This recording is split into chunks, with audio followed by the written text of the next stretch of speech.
Bom dia! Bom dia! O sol já nasceu lá na fazendinha. Bom, onde vamos continuar nossa super leitura do direito constitucional.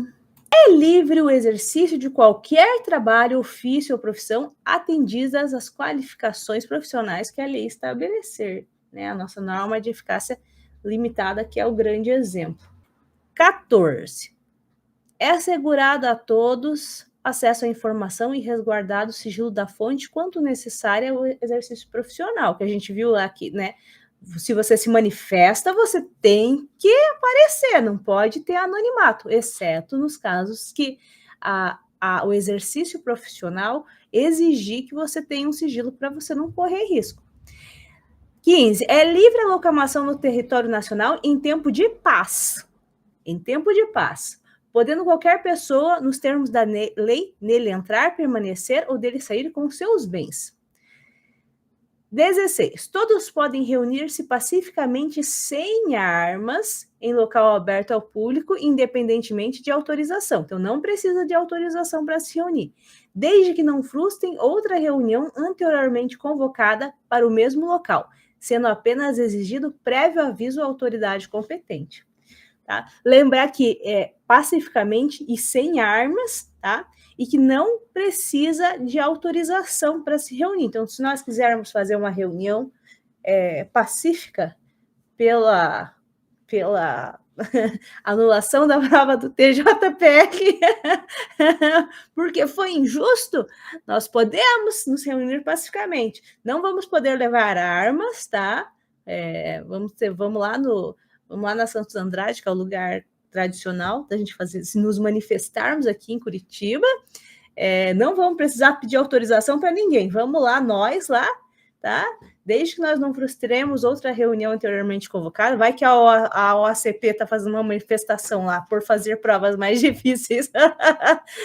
os examinadores da OACP todos lá se manifestando por fazer provas mais difíceis. Sendo exigida apenas prévio aviso à autoridade competente. Nós vamos avisar, então, aqui a Prefeitura de Curitiba que nós vamos lá nos manifestar contra essa injustiça, tá bom? Ai, ai. 17. É plena liberdade de associação para fins lícitos, vedada de caráter paramilitar. 18. A criação de associações, e na forma da lei, a de cooperativas, independe de autorização, sendo vedada a interferência estatal em seu funcionamento. Novamente, se a gente quiser fazer uma associação, né, ou uma cooperativa, nós não precisamos de autorização. 19. As associações só poderão ser compulsoriamente dissolvidas ou ter suas atividades suspensas por decisão judicial, exigindo-se, no primeiro caso, o trânsito em julgado. Compulsório é obrigado, tá? Compulsório. As associações, então, nós fizemos lá uma associação para cuidar de cachorrinhos, tá? Vamos resgatar cachorrinhos e cuidar deles. Caso o Estado queira, por algum motivo, que nós não existamos mais, porque nós estamos fazendo alguma irregularidade, eles vão ter que pegar uma autorização, uma determinação judicial. 20. Ninguém poderá ser compelido a associar-se ou a permanecer associado, então ninguém pode ser obrigado a isso. 21. As entidades associativas, quando expressamente autorizadas, têm legitimidade para representar seus filiados judicial ou extrajudicialmente. 22. É garantido o direito de propriedade. 23. A propriedade atenderá à sua função social. Ou seja, você não pode ter um terreno e deixar ele lá largado.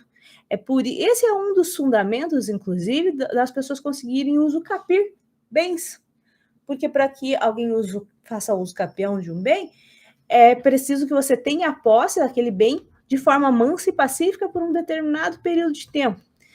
E se você pegou e tem um imóvel e você não vai lá ver ele há 10 anos, como ele está, fazer uma limpeza, ele não está cumprindo a função social dele, vocês concordam? Aí a outra pessoa que vai lá cuidar dele vai dar uma função social para ele. Daí esse é um dos fundamentos que ensejam a uso capião. 24. A lei estabelecerá o procedimento para a desapropriação por necessidade ou utilidade pública ou por interesse social, mediante justa e prévia indenização em dinheiro, ressalvados os casos previstos em lei. tá? Então, aqui vai precisar de uma lei, né, estabelecendo o procedimento para que ocorra a desapropriação. Essa aqui é uma norma de eficácia limitada, porque ela depende da existência de uma lei para que ela seja colocada em vigor, e já existe essa lei. Então, eu quero fazer uma escola em determinado bairro, eu posso pedir a desapropriação da casa de alguém, quero a sua casa, vou fazer uma desapropriação para construir uma escola. Posso? Posso. O ruim disso, gente, é que o Estado, ele pega, ele escolhe e não tem muito o que você fazer, não. Você tem que aceitar, tá? Não tem briga. O que você pode questionar é a questão da indenização, porque é que diz, mediante justa e prévia indenização. Então, eles têm que te dar um dinheiro, um valor justo, né, e te pagar com antecedência. Só que esse é o grande problema desses casos de desapropriação. Geralmente não é justa a indenização.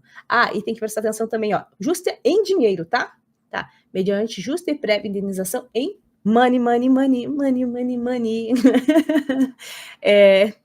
Lembrem-se disso. 25. No caso de iminente perigo público, a autoridade competente poderá usar de propriedade particular assegurada ao proprietário indenização ulterior se houver dano. Então, estamos numa situação de iminente perigo público. Meu Deus do céu, nós precisamos usar essa propriedade para alguma coisa. Você usa aquela propriedade e você só vai ter que indenizar o dono do imóvel, daquele bem, se houver dano. Se não houver dano, segue a vida, não tem indenização. 26. A pequena propriedade rural, assim definida em lei, desde que trabalhada pela família, não será objeto de penhora para pagamento de débitos decorrentes de sua atividade produtiva, dispondo a lei sobre os meios de financiar o seu desenvolvimento. Pensem no seguinte, por que as pessoas estão vindo para a cidade? Por que as pessoas estão saindo do campo e vindo para a cidade? Por que elas estavam, né, na verdade? É difícil viver no campo, é difícil por quê? Porque você depende de fatores climáticos para você trabalhar, para você ter produção, para você ter resultados. Então a pessoinha ia lá, eu vou produzir café. Ia lá, pegava um empréstimo do banco para produzir café, aí o tempo não ajudava, perdia tudo. E além dele perder tudo que ele tinha produzido, ele ainda perdia a propriedade dele, a propriedade rural que ele tinha ali. Ou seja, era uma atividade de muito, muito risco. Os prejuízos são enormes.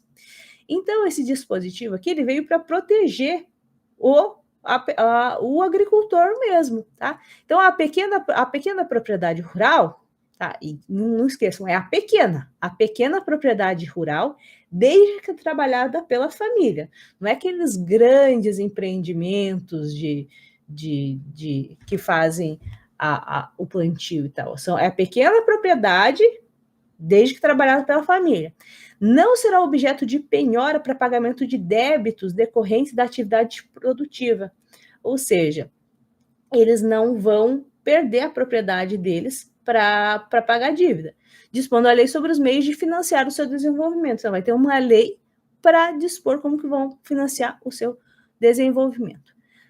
27. Aos autores pertence o direito exclusivo de utilização, publicação ou reprodução de suas obras, transmitíveis aos herdeiros pelo tempo que a lei fixar. 28. São assegurados nos termos da lei a proteção às participações individuais em obras coletivas e a reprodução de imagem e voz humana, inclusive nas atividades desportivas. B. O direito de fiscalização do aproveitamento econômico das obras que criarem ou de que participarem aos criadores, aos intérpretes e aos respectivos representações sindicais e associativas. 29. A lei assegurará aos autores de inventos industriais privilégios temporários para sua utilização, bem como proteção às criações industriais, à propriedade das marcas, aos nomes das empresas e aos outros signos distintivos, tendo em vista o interesse social e o desenvolvimento tecnológico e econômico do país. Tá? Então, quando alguém inventa alguma coisa, por um tempo aquela pessoa vai ter o privilégio de uso exclusivo daquele bem. Só que isso não é para sempre, né? Em determinado momento, passado algum tempo, a lei, definido em lei, esse bem vai poder ser utilizado por outras pessoas, tá? 30. É garantido o direito de herança. 31. A sucessão de bens do estrangeiro situado no Brasil será regulado pela lei brasileira em benefício do cônjuge ou dos filhos brasileiros, sempre que não lhe seja mais favorável a lei pessoal do de cujos. 32. O Estado promoverá na forma da lei a defesa do consumidor. Ó, mais uma norma aqui de eficácia limitada. Ó. O Estado promoverá na forma da lei a defesa do consumidor. Daí eles precisavam de uma lei, né? Para que esse dispositivo tivesse eficácia. Foram lá e fizeram o Código de Defesa do Consumidor. Então é isso. Eu agradeço a todos. Tenham um bom trabalho. E amanhã a gente volta com mais direito constitucional. Uhul!